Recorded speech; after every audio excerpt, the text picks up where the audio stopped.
दोस्तों नमस्कार, मैं हूं शैलेंद्र सिंह और आप देख रहे हैं हमारा यूट्यूब चैनल शब्द शैलेंद्र सिंह। आज हमारे साथ हैं आंचल शर्मा जी, जो वास्तुशास्त्री हैं और इंटीरियर डिज़ाइनर हैं। तो वास्तु और इंटीरियर को लेके आज हम आंचल जी के साथ बात करेंगे कि किस तरीके का जो बदलाव है वो हो रहा है सोसाइटी में, किस तरीके से लोगों को अपने घरों को इंटीरियर और वास्तु के हिसाब से सजाना चाहिए, उनको रखना चाहिए और क्या ज़रूरतें हैं, कैसे बच्चों को सीख के और इस दिशा में अपना कैरियर भी बनाना चाहिए, क्योंकि आंचल जी एक इंस्टीट्यूट के ज़रिए भी बच्चों को इस बारे में जानकारी देती हैं, उनके कोर्सेज चलाती हैं। आंचल जी बहुत बहुत आपका स्वागत है। सबसे पहले तो थोड़ा अपने बारे में बताइए, कैसे आपने वास्तु की तरफ और इंटीरियर की तरफ गई? सबसे पहले तो मैं सबको नमस्कार करना चाहूँगी और मेरा नाम आंचल शर्मा है और जैसा भैया ने बताया मैंने सबसे पहले अपना 12th के बाद जब स्कूलिंग कंप्लीट हुई उससे आर्किटेक्चर में डिप्लोमा किया। देन थोड़े दिन जॉब किया दिल्ली में, जा कर के देखा कि हाँ एक अच्छा कि किस चीज़ में मैं आगे अपना और एजुकेशन को एनहांस कर सकती हूँ। तो तब फिर मुझे रियलाइज़ हुआ कि मुझे इंटीरियर डिज़ाइनिंग में एंड मीनवाइल थोड़ा मैं छोटे छोटे टर्म्स मैंने वास्तु के भी जा कर के इवन LU में भी छोटे जो हमारे कोर्सेज चलते थे, इवनिंग क्लासेस थी उस टाइम 2006 और 7 में, तो वो भी मैंने ज्वाइन किए और वहाँ से मुझे वास्तु और एस्ट्रोलॉजी में शुरू से ही थोड़ा इंटरेस्ट था। तो इसीलिए फिर मैंने उसको और फिर मुझे और अच्छा इंटरेस्ट भी है और लोगों को रिक्वायरमेंट भी उसकी हर जगह होती ही थी। तो और उसके अकॉर्डिंग बहुत सारे मिथ्स भी थे जो मुझे समझ में आते थे। लोग समझते थे कि नहीं ये भी तो अच्छा लगता था, क्यूरियोसिटी होती थी उसको जानने में। तो फिर मैंने इंटीरियर डिज़ाइनिंग में डिग्री भी की एंड तब से मैं 2006 से मैं कंटिन्यूसली इसी प्रैक्टिस में ही जॉब भी कर रही हूँ एंड अपना प्रैक्टिस भी करती हूँ। एंड 2020 में फिर मैंने स्टार्ट किया अपना इंस्टीट्यूट, जिसमें मैं चाहती थी कि लखनऊ के बच्चे हमारे आएँ और ये जाने कि एक्चुअल में interior designing and vastu consultancy होता क्या है। कुछ नहीं, सिर्फ हमारी जो बेसिक ज्योग्राफी है जो हम लोग बचपन से पढ़ते हुए आए हैं उसी का ही बेसिक फंडा है ये चीज़। ज़्यादा इसको सुपरस्टिशियस और उससे नहीं जोड़ेंगे, क्योंकि वो इसलिए है सुपरस्टिशियस, अगर आप लोग भी सब जानते हो, इसलिए कि किसी को नहीं कोई इजीली मान रहा है देन इट्स ओके, नहीं तो उसको थोड़ा प्रेशराइज करके सुपरस्टिशियस समझा करके कि फॉलो करना पड़ेगा। क्यों? क्योंकि आपकी बेटर हेल्थ के लिए, एक अच्छी हेल्थ लिविंग स्टाइल और हेल्थ रहने के लिए, क्योंकि जब तक आपका हेल्थ अच्छा नहीं होगा तब तक आपका आउटपुट अच्छा नहीं जनरेट होगा, आप कुछ भी सक्सेसफुली नहीं कर पाएंगे।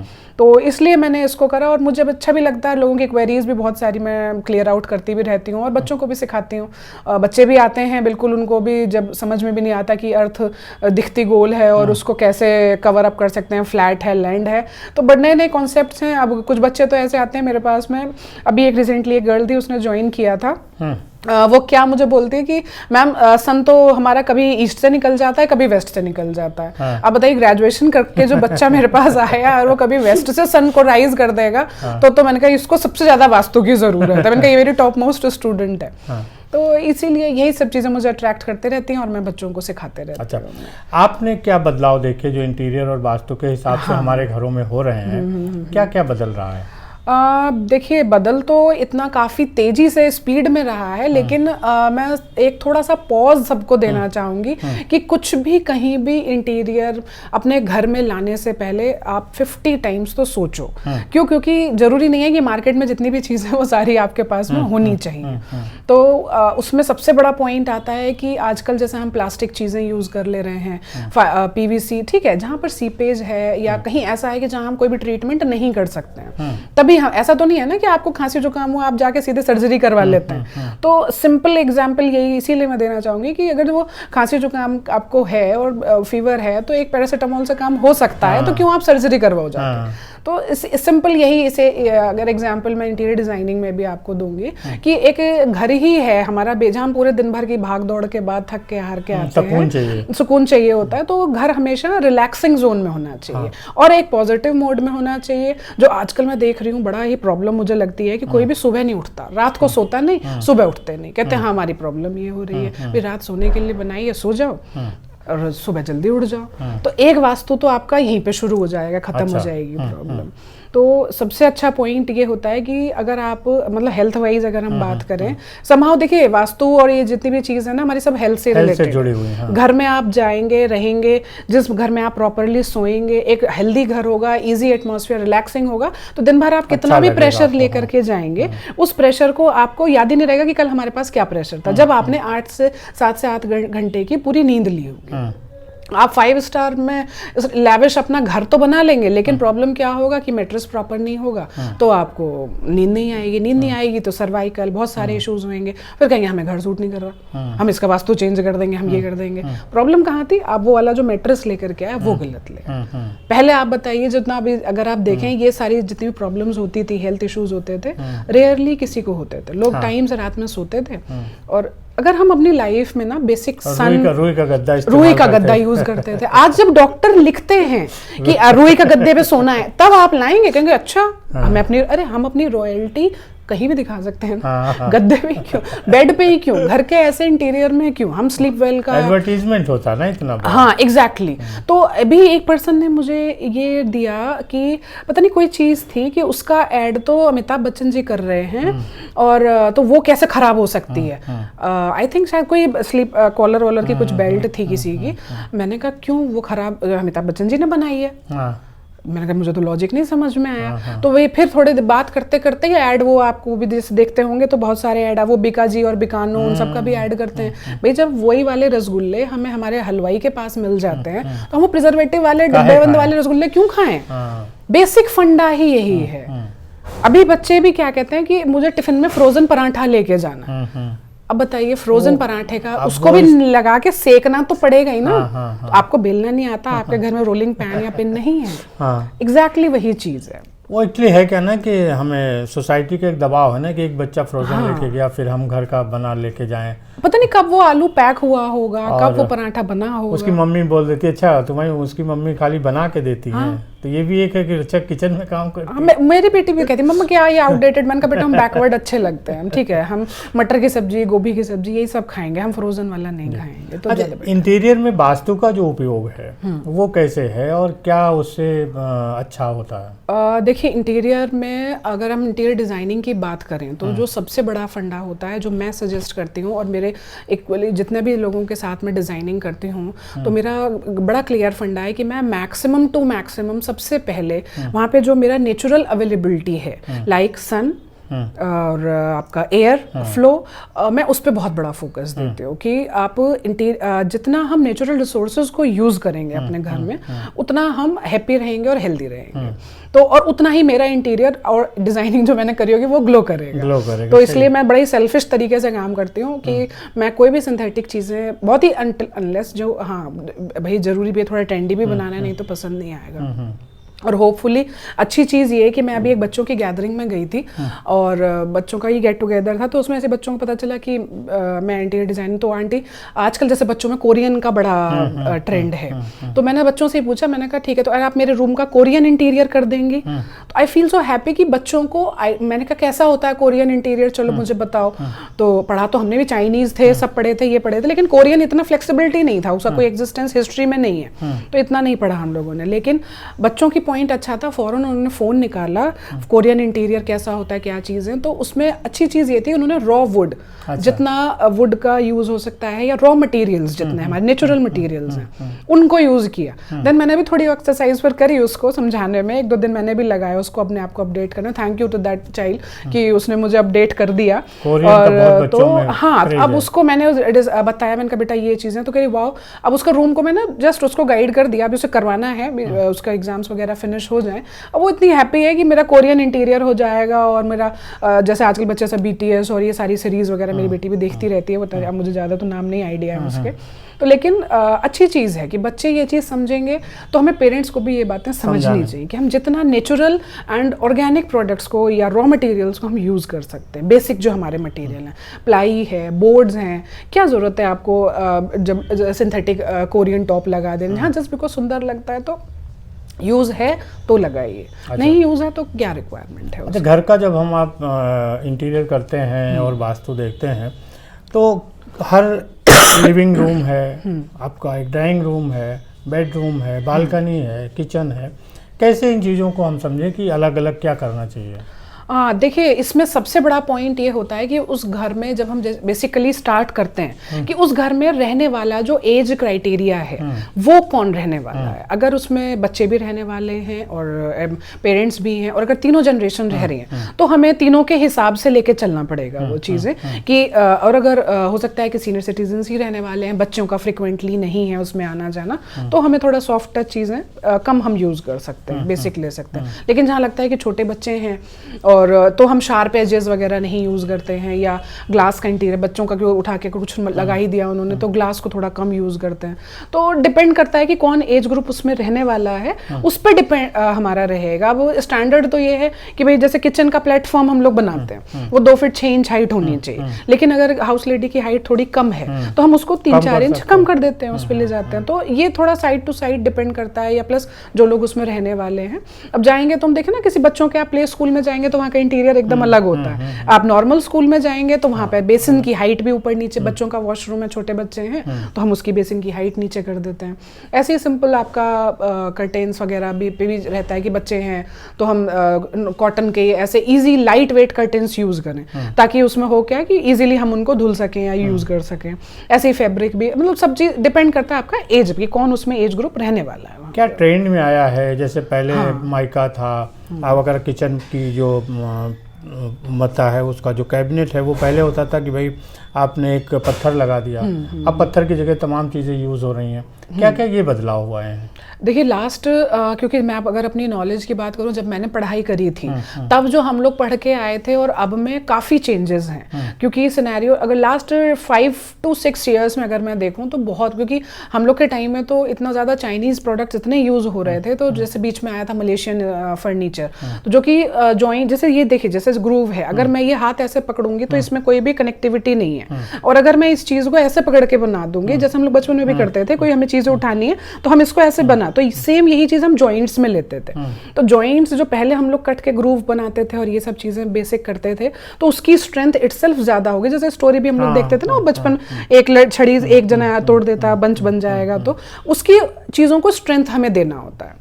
तो वो चीज़ें अब धीरे धीरे बीच में वो खो गई थी बिल्कुल।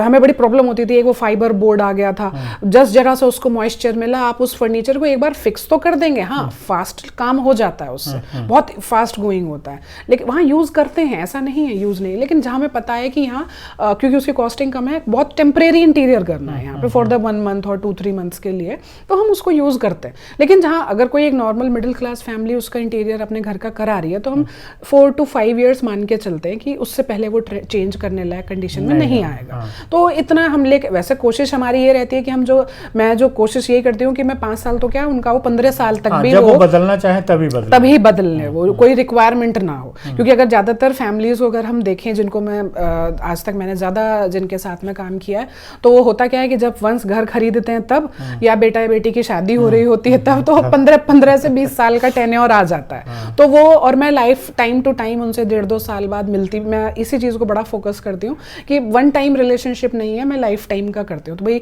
अभी आप अपना रिपेयरिंग करा लीजिए, सीजन चेंज हो रहा है, थोड़ी क्लीनिंग करा लीजिए, पेस्ट कंट्रोल करा लीजिए, तो होगा क्या कि चीज़ें, टर्माइट है तो टर्माइट का एक बारी आप 1 ईयर अगर आप एक बारी करा लेंगे तो इफेक्ट नहीं करेगी चीज़ें। तो अब कुछ भी मार्केट में मिले और उसको मैं यूज़ करूँ और अप्लाई करूँ, लगा दूँ कहीं भी, तो वो मुझे थोड़ा सा कम अच्छा लगता है। अच्छा, आमतौर पे जब हम इंटीरियर की बात करते हैं तो लोगों को लगता है कि भाई बड़ा महंगा होगा, बड़ा बजट चाहिए। क्या एक सिंपल बजट और जिन लोगों के पास उतना बजट नहीं उनके लिए भी अवेलेबल है? बिल्कुल, मैं इवन सोच भी यही रही थी कहने के लिए कि एक देखो तो एक है small budget and big makeover. तो 5,000 रुपये से लेकर के और 5 लाख और 50 लाख तक कोई लिमिट नहीं है। अगर आप बोलेंगे मुझे 5,000 आपका बजट है तो मैं उसे 4,500 में कंप्लीट करूंगी, 500 आपकी पार्टी के लिए जिस दिन आप उस नए घर को एंजॉय करेंगे। तो बेसिक पॉइंट इज दिस कि अभी जैसे मैंने रिसेंटली 1-2 इंटीरियर किए, उनके घर में पुराने ब्रास वाले बर्तन बहुत पड़े हुए थे, बहुत, वो पहले वो लड्डू वड्डू वाली जो परात चलती थी। देन मैंने उनसे वही चीज़ बोली, मैंने कहा मुझे वो परात आप दे दीजिए, एंड देन उसमें मैंने अंदर उसमें ऑक्सीडेशन और ये सब करा के एंड उसमें सोलर फादर वाला एक मैंने बहुत सुंदर सा उसमें एक वो बुद्धा लगाया, एंड वो पूरी प्लेन वॉल पे अराउंड करीब 18 फीट के आसपास बड़ी थी, उसको मैंने उस पर फिक्स किया और उसमें वो आपकी जो लाइट होती है LED लाइट लगाई। वो इतना ब्यूटीफुली आर्टिफैक्ट वो लगा वो चीज़, तो आप बिलीव नहीं करेंगे कि सबने पूछा कि ये कहाँ से खरीदा, कौन सी एग्जीबिशन में से लिया। तो सेम ऐसे ही एक और जगह था, उनके घर में बहुत सारे प्लेट्स पड़ी हुई थी, सिंपल मैंने लिया और मेरी एक फ्रेंड थी आर्टिस्ट, उसको मैंने बोला मैंने कहा पेंट कर दे इस पे, कुछ भी मोर पत्ती बना दे, एंड देन उनका थोड़ा कॉमर्शियल था, रिसेप्शन के बैकग्राउंड पे मैंने वो चीज़ें लगाई और वो इतना ग्लो करती हैं वो चीज़ कि कुछ भी नहीं है वहाँ पे इंटीरियर के लिए कॉमर्शियल रिसेप्शन एरिया में, लेकिन रिसेप्शन के जैसे ही एंटर करते हैं तो जो लाइट पड़ती है उसके ऊपर वो इतना ग्लो करती है, वो ब्रास की प्लेट बेकार पड़ी थी घर में वो। तो मेन चीज़ क्या देंगे, मैं कोशिश यही करती हूँ कि आपके पास में जो भी है, मतलब आप कहो तो मेरा शायद एक्सपर्टीज यही है कि मैं नए से ज़्यादा जो पुराना मेरे पास में है मैं उसको यूज़ करती हूँ। आमतौर पे देखा जाता है कि लोग जब एक घर बनाने की सोचते हैं तो उनके लिए एक आर्किटेक्ट सबसे पहले ज़रूरी होता है, फिर जो कंस्ट्रक्शन करने वाला वो होता है, इंटीरियर और बाकी चीज़ें वो बाद में सोचते हैं जब कभी कुछ दिक्कत हो या कुछ सजावट करनी हो। आपको क्या लगता है कि किस समय से इंटीरियर डिज़ाइनर के बारे में और जो वास्तु है उसको देखना शुरू करना चाहिए? नहीं वो क्योंकि बहुत सारे केसेस, सॉरी प्लीज़ माइंड मत कीजिएगा, मेरे पास में ऐसे भी आ जाते हैं कि जब मैं इंटीरियर डिज़ाइन, जब पूरा कंस्ट्रक्शन हो जाता है उस लेवल पे मुझे बहुत सारे चेंजेस करने पड़ जाते हैं, तो वो थोड़ा सा माइंड हो जाती है पॉइंट कि डाइनिंग एरिया था पहले, तो ना आप देखते हैं जैसे आर्चेस बना देते हैं बड़ा बड़ा सा, ज़्यादातर लोगों का रहता है हमने लैंड ले लिया, डिज़ाइन कहीं और बनवा लिया, नक्शा बना के भाई।